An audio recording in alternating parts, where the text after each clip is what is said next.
अस्सलाम वालेकुम dear students, आप देख रहे हैं सैयद अली एकेडमी। और आज की इस वीडियो में हम लोग जिस चैप्टर का जिक्र करने वाले हैं वो है हमारे पास चैप्टर नंबर 15, जिसको होम्योस्टेसिस कहा गया है।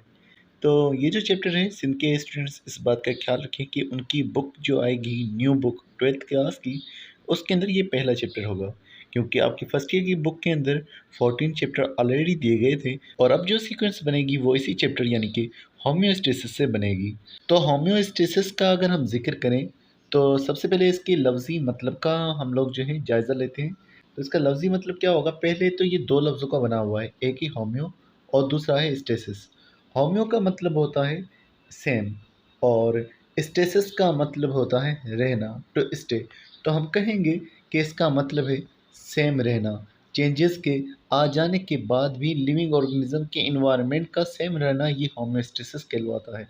अब ये इन्वायरमेंट किस तरह से, तो इसके बारे में आगे अब इसके इंट्रोडक्शन में लिखा हुआ है किस तरह से। जैसे सबसे पहले हम लाइन को पढ़ें तो लिखा हुआ है, animals have two environment in their lives.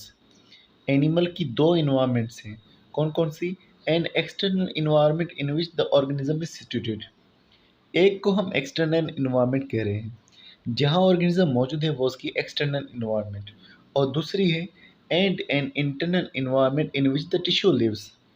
और जो उसके सेल्स जिस इन्वायरमेंट में मौजूद हैं, जो टिश्यूज़ उसके जिस इन्वायरमेंट में मौजूद है, वो उसके इंटरनल इन्वायरमेंट। तो दो इन्वायरमेंट हो गए। मिसाल के तौर पर हमारी बॉडी है तो उसकी अंदर की जो इन्वायरमेंट है उसे हम इंटरनल इन्वायरमेंट कहेंगे, जहाँ सारे सेल्स टिश्यूज़ मौजूद हैं।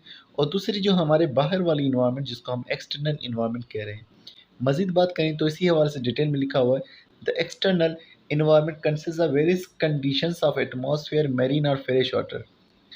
एक्सटर्नल इन्वायरमेंट जो है वो मुख्तलिफ हो सकती है।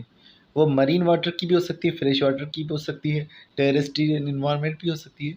तो जब बाहर के कंडीशंस बदलेंगे, लाजमी उसका असर इंटरनल इन्वायरमेंट में भी होगा। बाहर की कंडीशंस कैसे चेंज होंगे? मिसाल गर्मी का आना, सर्दी का आना, ये एक फैक्टर्स हो गए हमारे पास। अगर हम बात करें कि इंटरनल इन्वायरमेंट वो कौन सी चीज़ों की बनी होगी, तो इस हवाले से लिखा हुआ है, the internal environment is form by the interstitial fluid और टिश्यू फ्लूइड।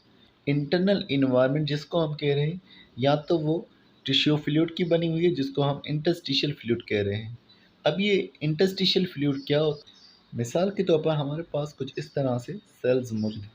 अगर ये हमारे सेल्स मौजूद हैं, तो इन सेल्स के बीच में कुछ स्पेसेस मौजूद हैं, जहाँ पर फ्लूइड मौजूद हो सकता है। उन स्पेसेस में मौजूद फ्लूइड को हम इंटरस्टिशियल फ्लूइड कहेंगे, या जिसको टिश्यू फ्लूइड कहा हुआ है। तो उसके बाद से लिखा हुआ है, that surrounds and baths all the tissues and circulating body fluids like lymph और प्लाज्मा।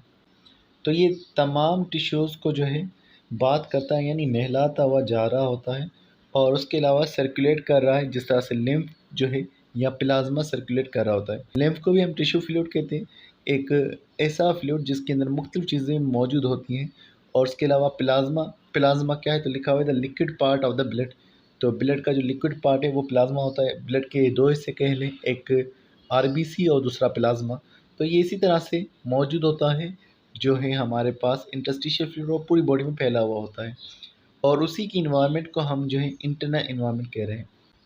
अब होम्योस्टेसिस की डेफिनेशन का जिक्र करें तो लिखा हुआ, homeostasis is the tendency of an organism और cell to regulate it internal conditions. Homeostasis एक जानदार की सलाहियत है। वो पूरा जानदार है या सेल है? सेल या जानदार की सलाहियत कि वो इंटरनल इन्वायरमेंट को कैसे मेंटेन कर रहा है, इंटरनल इन्वायरमेंट को कैसे ठीक रख रहा है, such as the chemical composition of the body fluids, so the maintain health and functioning regardless of the outside conditions। तो इंटरनल इन्वायरमेंट ठीक रहे, ताकि केमिकल कंपोजिशन भी उसकी ख़राब ना हो उस फ्लूइड की, और जो है उनका काम भी ख़राब ना हो, और ना ही उसके अंदर मौजूद जो सेल्स हैं उनकी हेल्थ ख़राब हो। क्योंकि इंटरनल इन्वायरमेंट में टिश्यूज़ भी हैं, सेल्स मौजूद हैं। तो क्योंकि उनके अंदर कुछ ना कुछ केमिकल्स मौजूद होंगे सेल्स के अंदर, और उसके अलावा जो है उनका काम भी होगा सेल्स का, जो डिपेंड करेगा इंटरनल इन्वायरमेंट पर। तो वो ठीक से काम करती रहे, आउटसाइड की इन्वायरमेंट भले कैसे भी हो। तो आउटसाइड की इन्वायरमेंट अगर चेंज होती तो हमारी इंटरनल इन्वायरमेंट चेंज ना हो जाए, बल्कि वो उसी में बेहतर तौर पर काम कर सके। ये सारा जो है हमारे पास होम्योस्टेसिस कहलवाता है। तो इन शॉर्ट अगर हम कहें कि होम्योस्टेसिस का मतलब क्या है, कि होम्योस्टेसिस के अंदर इंटरनल इन्वायरमेंट को ठीक रखा जा रहा है, भले ही फिर आउटसाइड की जो इन्वायरमेंट है उसमें चेंजेस आ जाएँ। तो आउटसाइड की इन्वायरमेंट में चेंजेस आ जाएँ उसका असर इंटरनल इन्वायरमेंट में होगा, लेकिन इंटरनल इन्वायरमेंट ना बदली जाए, ये सारा जो मैकेनिज़्म है ये होम्योस्टेसिस के अंदर होता है।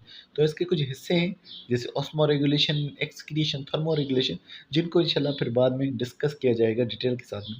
तो मिलते हैं नेक्स्ट वीडियो में, तब तक आप बहुत सारा ख्याल रखिएगा। अस्सलाम वालेकुम।